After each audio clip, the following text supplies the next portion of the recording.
l'histoire économique n'annonce jamais ces ruptures avec fracas. Elle les murmure longtemps avant que le monde ne comprenne.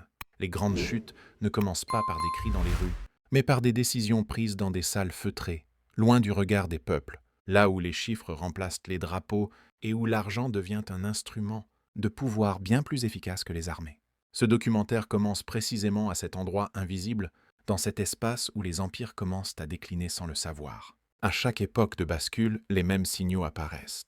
Une dette qui enfle plus vite que la croissance réelle, une monnaie que l'on défend par la confiance plutôt que par la valeur, et des institutions convaincues de pouvoir repousser indéfiniment les limites de l'histoire. Ce n'est jamais un effondrement soudain, mais une lente désagrégation, dissimulée derrière des statistiques rassurantes et des discours de stabilité. Aujourd'hui, ces signaux sont partout. Pourtant, ils restent largement incompris, car le véritable moteur de la chute économique n'est pas le chaos visible, mais le pouvoir occulte exercé par des structures conçues pour durer, au-delà des crises, parfois même grâce à elles. Comprendre ce mécanisme n'est plus un exercice académique, c'est une nécessité historique. L'enjeu dépasse de loin les cycles économiques ordinaires. Il touche à la manière dont les sociétés organisent la confiance, délèguent la création monétaire et acceptent, souvent sans débat démocratique réel, que des décisions techniques engagent plusieurs générations. L'argent n'est pas seulement un moyen d'échange, il est une architecture de pouvoir, un langage universel qui façonne les alliances, les guerres et les hiérarchies mondiales. Dans un monde marqué par des niveaux d'endettement sans précédent, par des politiques monétaires non conventionnelles et par une fragmentation géopolitique croissante, la question n'est plus de savoir si un ajustement aura lieu, mais comment et pour qui. Car chaque effondrement redistribue la richesse, rarement au hasard, souvent selon des lignes de pouvoir déjà tracées. Pour comprendre pourquoi cette question est cruciale aujourd'hui, il faut accepter une vérité dérangeante. Les crises économiques ne sont pas des anomalies, mais des caractéristiques récurrentes des systèmes monétaires complexes. Elles révèlent ce que les périodes de prospérité dissimulent. Revenons en arrière. L'histoire moderne offre un laboratoire brutal de ces dynamiques. L'Allemagne de Weimar, au début des années 1920, reste l'un des exemples les plus documentés de désintégration monétaire. L'hyperinflation n'y fut pas un accident isolé, mais le résultat d'un enchaînement de décisions politiques, de réparation de guerre et d'une création monétaire devenue incontrôlable. Les archives économiques montrent que la monnaie s'effondrait pendant que certains actifs réels, notamment industriels, changeaient discrètement de main. Quelques années plus tard, la Grande Dépression frappa le cœur du système financier mondial. Contrairement au récit populaire d'un krach soudain, les analyses ultérieures de la Réserve fédérale et des historiens économiques révèlent une succession d'erreurs de politique monétaire, de contraction du crédit et de faillites bancaires en chaîne. Les institutions survivantes sortirent renforcées, tandis que des millions de citoyens perdèrent leurs économies. Après la Seconde Guerre mondiale, les accords de Bretton Woods instaurèrent un nouvel ordre monétaire international, fondé sur le dollar et l'or, sous l'égide d'institutions comme le FMI et la Banque mondiale. Ce système visait la stabilité, mais il introduisit aussi une asymétrie durable. Une monnaie nationale devenait l'axe du commerce mondial. Lorsque cet équilibre fut rompu en 1971, avec la fin de la convertibilité hors du dollar, un nouveau cycle commença, marqué par la dette, l'inflation et la financiarisation. À travers ces épisodes, un fil conducteur apparaît. Les empires ne s'effondrent pas lorsqu'ils perdent des batailles, mais lorsqu'ils perdent le contrôle de leur système monétaire. Rome finança ses dépenses par la dévaluation progressive de sa monnaie, réduisant la teneur en argent du denier. L'Espagne du XVIe siècle, malgré l'afflux massif d'or et d'argent du Nouveau Monde, sombra dans l'inflation et la faillite à répétition. L'Empire britannique, après 2 guerres mondiales financées par l'endettement, céda progressivement sa place sur la scène financière mondiale. Dans chaque cas, le pouvoir semblait intact jusqu'au moment où la confiance s'évaporait. Les institutions centrales tentaient alors de maintenir l'ordre par des ajustements techniques sans reconnaître que le problème était structurel. Les décisions prises visaient à gagner du temps, rarement à réformer en profondeur. Ces histoires ne sont pas des curiosités du passé. Elles forment une cartographie précise des chemins qui mènent à la chute économique, souvent pavés de bonnes intentions et de calculs rationnels à court terme.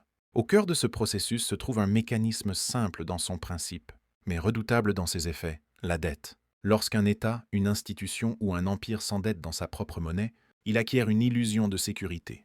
Tant que la confiance persiste, la création monétaire peut masquer les déséquilibres réels.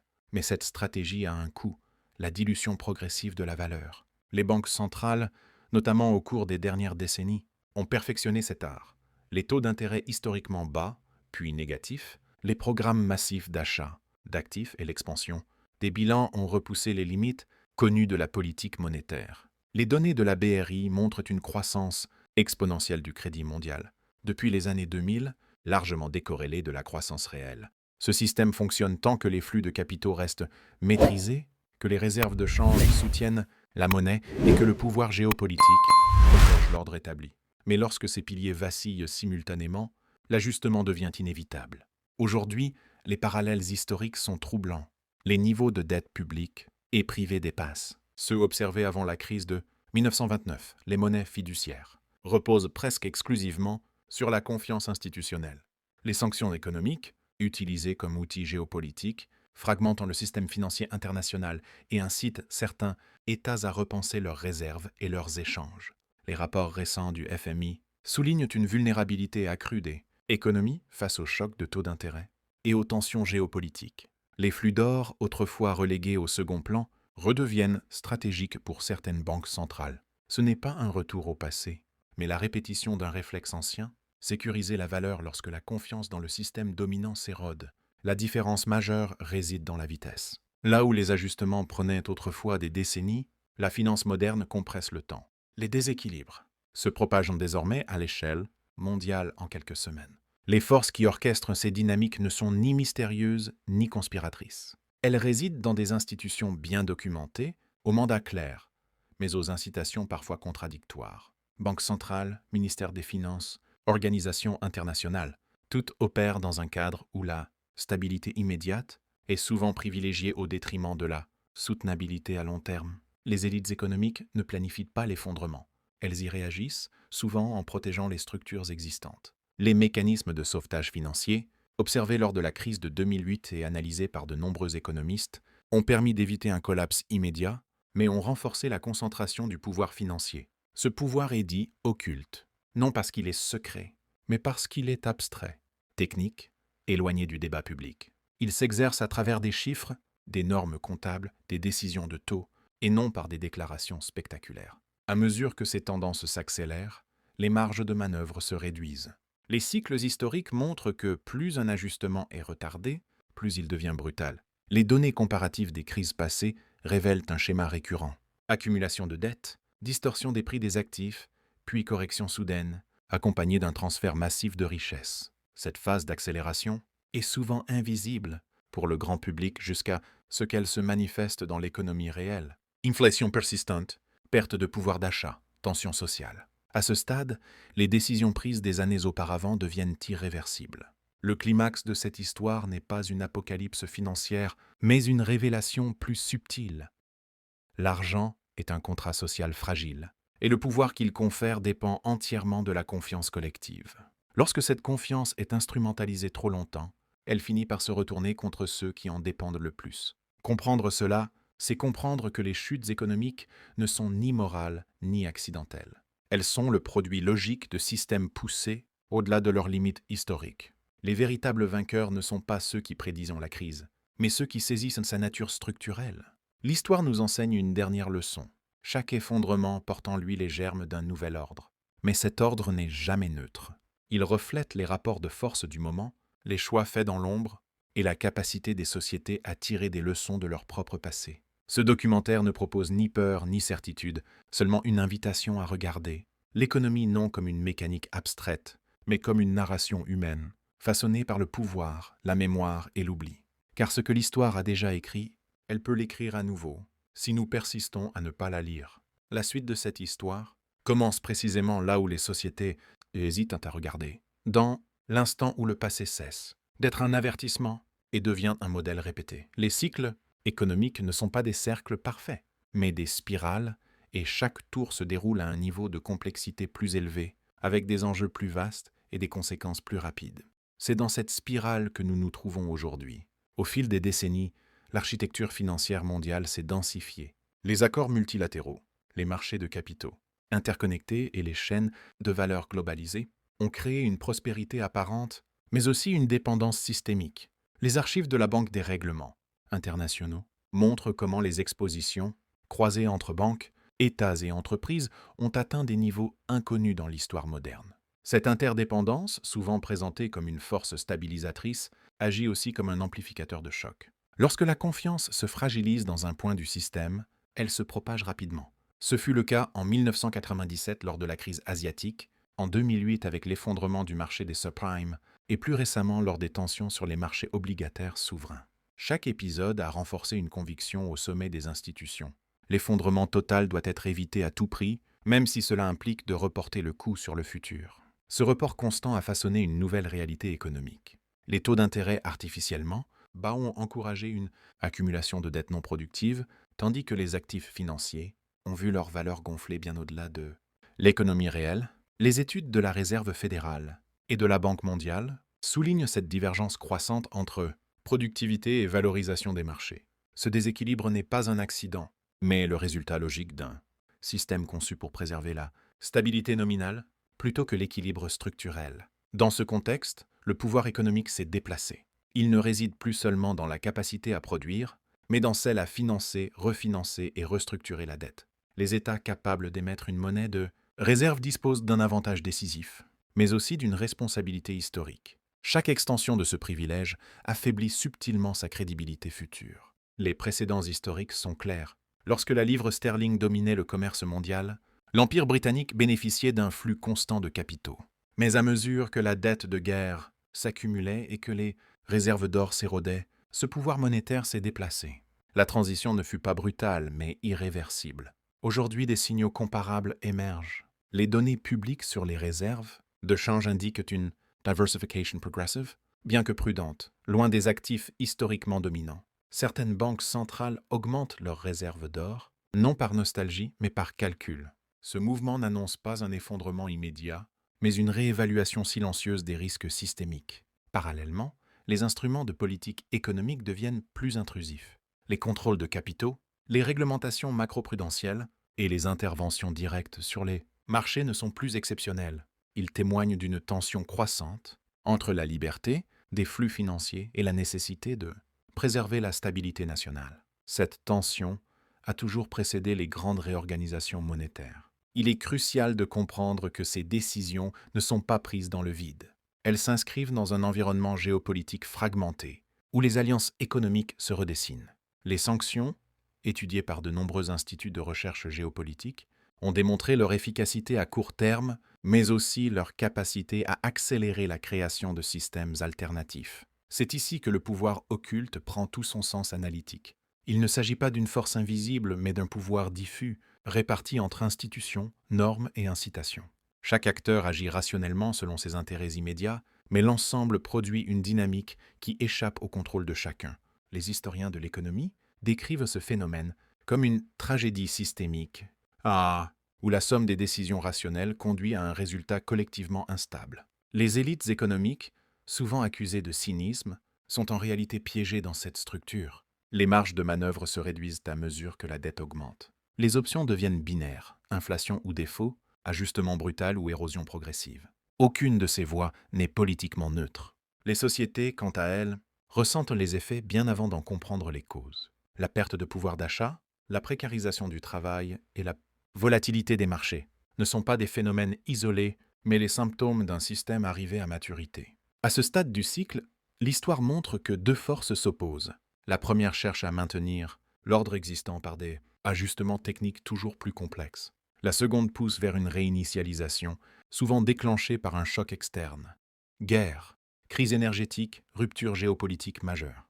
Les archives du XXe siècle confirment que ces chocs ne créent pas les crises, ils les révèlent. La phase finale n'est jamais annoncée. Elle se manifeste par une accélération soudaine des tendances déjà visibles, inflation persistante malgré le resserrement monétaire, instabilité financière malgré les interventions, fragmentation accrue malgré les appels à la coopération. À ce moment précis, les récits officiels perdent de leur efficacité. La grande vérité, celle que l'histoire économique répète sans relâche, est simple et inconfortable. Aucun système monétaire n'est éternel. Ils naissent, prospèrent et déclinent en fonction des équilibres de pouvoir qu'ils soutiennent. Lorsque ces équilibres se transforment, la monnaie suit. Comprendre cette vérité ne conduit ni au pessimisme ni au fatalisme. Elle invite à la lucidité. Les sociétés qui traversent les transitions avec le moins de dégâts sont celles qui reconnaissent les limites de leur modèle avant que l'histoire ne les impose brutalement. La conclusion de ce récit ne se situe pas dans le futur, mais dans le présent. Nous vivons le moment où les décisions accumulées depuis des décennies commencent à produire leurs effets visibles. Le pouvoir occulte n'est pas une entité à dénoncer, mais une dynamique à comprendre. La chute économique n'est pas un événement ponctuel, mais un processus étalé dans le temps. L'histoire ne juge pas les intentions, seulement les résultats. Et elle montre, inlassablement, que les sociétés qui refusent de regarder leur fondation financière finissent par être surprises lorsqu'elles cèdent. Ce documentaire n'est pas un avertissement spectaculaire, mais une lecture attentive des archives du monde, car ce qui a déjà eu lieu sous d'autres formes reste toujours possible. Le récit se poursuit au point précis où l'histoire cesse d'être descriptive pour devenir prescriptive, non pas au sens d'un conseil, mais comme une grille de lecture indispensable. À ce stade des cycles économiques, la question n'est plus de savoir si le système est sous tension, mais comment cette tension se résout historiquement. Les archives, qu'elles proviennent du FMI, de la BRI ou des grandes bibliothèques universitaires, convergeant toutes vers une même conclusion. Les systèmes monétaires ne meurent pas de l'extérieur, ils s'épuisent de l'intérieur. Lorsque la complexité dépasse la compréhension collective, le pouvoir se concentre mécaniquement, non par complot, mais par nécessité fonctionnelle. Les décisions deviennent techniques, les débats se raréfient, et la démocratie économique se transforme en délégation permanente. Ce phénomène est observable dans toutes les grandes transitions monétaires. À la fin de la République romaine, les mécanismes fiscaux et monétaires étaient devenus si opaques que seuls quelques administrateurs en maîtrisaient réellement les implications. L'effondrement n'a pas été provoqué par une seule décision, mais par l'accumulation silencieuse de choix irréversibles. Dans les économies modernes, cette opacité prend une forme nouvelle. Elle s'exprime à travers des bilans de banques centrales, comptant en milliers de milliards, des produits financiers dont la valeur dépend d'hypothèses statistiques et des engagements hors bilan qui lient les générations futures à des décisions passées. Les rapports de la Réserve fédérale et de la Banque mondiale montrent que la part de la richesse mondiale liée au marché financier n'a jamais été aussi élevée par rapport à l'économie réelle. Cette financiarisation n'est pas en soi une anomalie. Elle est la conséquence logique d'un monde où le capital circule plus vite que les biens et les services. Mais elle crée une vulnérabilité structurelle. Lorsque la confiance dans les actifs financiers vacille, l'impact se répercute bien au-delà des marchés, affectant l'emploi, la stabilité sociale et la souveraineté économique. Les précédents abondent. Dans les années 1970, la fin de Bretton Woods a ouvert une ère de volatilité monétaire et d'inflation globale. Les États ont répondu par des politiques de taux élevés, provoquant des crises de la dette dans de nombreux pays en développement. Ces crises n'étaient pas des accidents locaux, mais des répercussions d'un réajustement du centre du système. Ce que l'histoire révèle avec constance, c'est que les périodes de transition monétaire s'accompagnent toujours d'un déplacement du pouvoir. Les créanciers gagnent lorsque les dettes sont honorées, les débiteurs gagnent lorsque l'inflation érode la valeur réelle des engagements. Entre les deux, les classes moyennes supportent souvent le coût de l'ajustement par la perte de pouvoir d'achat ou l'instabilité économique. Les données historiques sur l'inflation de Weimar, sur les restructurations, de dettes d'après-guerre et sur les crises souveraines du XXe siècle montrent que ces transferts de richesses ne sont jamais neutres. Ils redessinent la carte sociale et politique des nations. C'est dans ces moments que naissent les grandes recompositions idéologiques et géopolitiques. Aujourd'hui, la configuration est mondiale. Les chaînes de dépendance financière traversent les continents. Une hausse de taux dans une économie centrale affecte le coût de la dette dans des pays éloignés. Une crise bancaire régionale peut provoquer des ondes de choc global. Cette interconnexion rend toute correction plus difficile, mais aussi plus déterminante. Le pouvoir occulte, dans ce contexte, n'est rien d'autre que le pouvoir de décider du rythme de l'ajustement. Accélérer, c'est risquer une rupture brutale. Ralentir, c'est accepter une érosion prolongée. Les institutions arbitrent entre ces options sous la contrainte du temps politique et de la stabilité sociale. Les comptes rendus historiques des comités de politique monétaire révèlent souvent cette tension, préserver la crédibilité ou soutenir l'économie, défendre la monnaie ou protéger l'emploi. Ces dilemmes ne sont pas nouveaux. Ils étaient déjà présents lors des débats internes de la Fed, pendant la Grande Dépression ou au sein des gouvernements européens confrontés à l'inflation des années 1920. La différence, aujourd'hui, réside dans l'ampleur des enjeux et dans la vitesse de propagation des décisions. À mesure que la marge d'erreur se réduit, les récits officiels gagnent en importance. La communication devient un outil central de la politique économique. Mais l'histoire montre que la narration ne peut remplacer indéfiniment la réalité des déséquilibres. Arrive alors le moment charnière, celui que les historiens identifient souvent a posteriori. Le moment où les ajustements progressifs cessent de fonctionner, non parce qu'ils sont mal conçus, mais parce que le système a atteint ses limites physiques et sociales. Dans le passé, ce moment a pris la forme de défauts souverains, de réformes monétaires radicales ou de changements d'ordre géopolitique. Les analyses comparatives des transitions monétaires suggèrent que ces moments sont rarement purement économiques. Ils s'accompagnent de bouleversements politiques, de réalignements stratégiques et parfois de conflits ouverts. L'économie, loin d'être isolée, agit comme un révélateur des tensions sous-jacentes. C'est ici que la chute économique devient visible, non comme un effondrement instantané, mais comme une perte progressive de cohérence. Les signaux de prix cessent de guider efficacement l'allocation des ressources. Les interventions deviennent permanentes. La frontière entre exception et normalité disparaît. La révélation finale de ce parcours historique est d'une simplicité dérangeante. Le véritable pouvoir n'est pas de contrôler l'argent, mais de définir les règles selon lesquelles il est créé, distribué et corrigé. Tant que ces règles restent alignées avec la réalité productive et sociale, le système tient. Lorsqu'elles s'en détachent, le déclin commence, lentement mais inexorablement. Ce que l'histoire économique nous offre n'est pas une prophétie, mais une mémoire. Elle montre que la lucidité collective est la seule variable capable d'infléchir le cours des transitions.